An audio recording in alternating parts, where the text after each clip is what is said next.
SSC MTS মাধ্যমিক pass ছাত্রছাত্রীরা যে সারা বছর সরকারি চাকরির বিজ্ঞপ্তি আশায় থাকো তাদের জন্য একটি সুখবর বার হয়ে এসেছে। তোমরা যারা মাধ্যমিক পাসে যে সরকারি চাকরির আশায় থাকো তাদের জন্য সুখবর যে তাদের বিজ্ঞপ্তি বার হয়ে গেছে। এই ফর্ম কবে থেকে অ্যাপ্লাই হবে সেই ডেটও চালু হয়ে গেছে বা শুরু হয়ে গেছে। এটা হলো এসএসসি এমটিএস রিক্রুটমেন্ট 2025। এই এসএসসি এমটিএস এটা হচ্ছে মাধ্যমিক পাশে স্টুডেন্টদের জন্য খুবই বড় একটি কেন্দ্র সরকারের স্থায়ীভাবে চাকরির পদ। দেখো, তোমাদের এই এসএসসি এমটিএস স্টার্টিং স্যালারি হবে 38,000 টাকা। যারা এখানে মাধ্যমিক পাস করেছো তাদের এখানে আবেদন করতে পারবে এই এসএসসি এমটিএসে। হ্যালো বন্ধুরা, আশা করি তোমরা সবাই ভালো আছো। DSSMK চ্যানেলে তোমাদের সবাইকে স্বাগত। এরকম নিত্য নতুন ভিডিও এই চ্যানেলের মাধ্যমে আনা হয়। তোমরা এই চ্যানেলটিকে সাবস্ক্রাইব করে নেবে যাতে এইরকম নিত্য নতুন ভিডিও সবার আগে পৌঁছে যায় তোমাদের কাছে। দেখো, তোমাদের এখানে যে এসএসসি এমটিএস এর যে রিক্রুটমেন্ট বার রয়েছে, এখানে তোমাদের টোটাল ভ্যাকান্সি রয়েছে বা পোস্ট রয়েছে 8,000টি। এখানে 8,000টি টোটাল পোস্ট রয়েছে।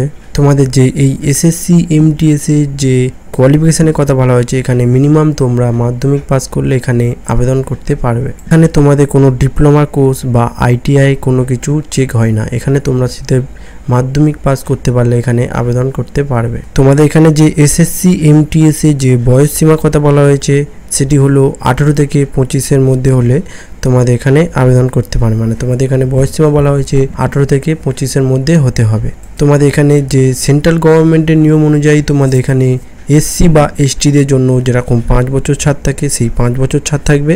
এছাড়া তোমাদের ওবিসিদের জন্য 3 বছরের এখানে ছাড় পাবে। দেখো, তোমাদের এখানে যে এসএসসি এমটিএস এর যে স্যালারি কথা বলি, স্যালারি এখানে তোমাদের সবচেয়ে মিনিমাম স্যালারি হলো 38,000 টাকা। তোমরা এখানে পার মান্থ 38,000 টাকা সবচেয়ে মিনিমাম স্যালারি পাবে। এখানে তোমাদের এখানে পোস্ট অনুযায়ী তোমাদের এখানে স্যালারি দেওয়া হবে। এরপরে তোমাদের যেটা বলে রাখি সেটি হলো সিলেকশন প্রসেস, মানে তোমাদের কিভাবে এখানে নিয়োগ করা হবে। এখানে তোমাদের প্রথম এক্সাম হবে, তোমাদের এক্সাম দিতে হবে। এরপরে তোমাদের ফিজিক্যাল টেস্ট দিতে হবে। এরপরে যেটি করতে হবে সেটি হলো ডকুমেন্ট ভেরিফিকেশান। তারপরে তোমাদের যেটা করতে হবে সেটি হলো মেডিকেল টেস্ট। এইগুলোর মাধ্যমে তোমাদের এখানে সিলেকশন করা হবে। দেখো, তোমাদের এখানে এক্সামের যে ব্যাপারটা বলা হচ্ছে, এক্সামটা ক্লিয়ার করি। এক্সামটা হলো তোমাদের 2টি সেকশানে ভাগ করা হবে। মানে তোমাদের 2টিভাবে এক্সাম দিতে হবে। প্রথম এক্সাম দিতে হবে, তারপরে দ্বিতীয় এক্সাম দিতে হবে। মানে তোমাদের এখানে দুবারই এক্সাম দিতে হবে। তো তোমাদের প্রথম যে সেকশানে যে পরীক্ষা হবে সেটি হলো ম্যাথ। এই ম্যাথে তোমাদের 20 নাম্বার ম্যাথ প্রশ্ন থাকবে, 60 নাম্বার উত্তর দিতে হবে। এছাড়া তোমাদের যেরকম এরপরে রিজুলেশনে থাকবে সেটিও সেম একই তোমাদের প্রসেস হবে। দেখো, তোমাদের সেশন 1-এর জন্য তোমরা যে টাইম পাবে সেটি হলো 45 মিনিট তোমরা এখানে টাইম পাবে। এরপরে তোমাদের যে সেকশন 2-এর যে পরীক্ষা হবে সেটি বলে থাকি। দেখো, তোমাদের সেশন 2-এর যে প্রশ্ন থাকবে সেটি হলো জেনারেল অ্যাওয়ারনেস। তোমাদের জেনারেল অ্যাওয়ারনেস থেকে প্রশ্ন থাকবে। এছাড়া ইংলিশ ভার্সান থেকে তোমাদের প্রশ্ন থাকবে। এই যে এসএসসি এমটিএস এর যে পরীক্ষা কিন্তু হবে তোমাদের বা এক্সাম হবে কিন্তু সম্পূর্ণ কম্পিউটার ভিত্তিক। মানে তোমাদের কম্পিউটারে বসে সম্পূর্ণ এই এসএসসি পরীক্ষা হবে।